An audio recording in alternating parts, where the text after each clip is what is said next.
रोहित शर्मा को प्रथम थर 2015 रे विश्वकप खेलिबार सुजोग मिलिथिला।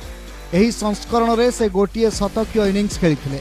एहार 4 वर्ष परे 2019 रे इंग्लैंड रे खेला जाइथिबा विश्वकप रे से 5टी शतक अर्जन करथिले। आउ एबे चलित विश्वकप रे अफगानिस्तान विपक्ष रे शतकीय इनिंग्स खेली तेंदुलकर को 12 वर्षर रेकर्ड भांगिछंती। सचिन तेंदुलकर 1992 रु 2011 पर्यंत 6टी विश्वकप रे 45टी मैच खेली 6टी शतक हासिल करथिले।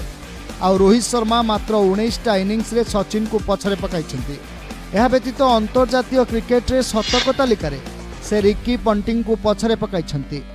पंटिंग को नाम रे दिनिकिया अंतर्जातीय रे 30टी शतक थिबा बेले और रोहित 31टी शतक रे पहुंचिछंती मध्य करछंती। केवल एतिके नुहे, हिटमैन अफगानिस्तान विपक्ष मैच रे आउ एक बड़ रेकर्ड निज ना रे करछंती। अंतर्जातीय क्रिकेट रे वेस्टइंडीज रो क्रिस गेल को पछरे पकाई सर्वाधिक छक्का मारिबार इतिहास रचिछंती। अफगानिस्तान विपक्ष मैच पूर्व रोहित को सबुठु अधिक छक्का मारी विश्व रेकर्ड स्थापन करने 3टी छक्का दरकार थिला। क्रिस गेल अंतर्जातीय क्रिकेट रे सर्वाधिक 553 छक्का मारिथिले। एथिपाई गेल 483 अंतर्जातीय मैच रे 551 इनिंग्स खेलिछंती, किंतु रोहित शर्मा 453 अंतर्जातीय मैच रे 473 इनिंग्स रे ही रेकर्ड निज नाम रे करिछंती। ब्यूरो रिपोर्ट प्रमेय न्यूज़ 7 डिजिटल।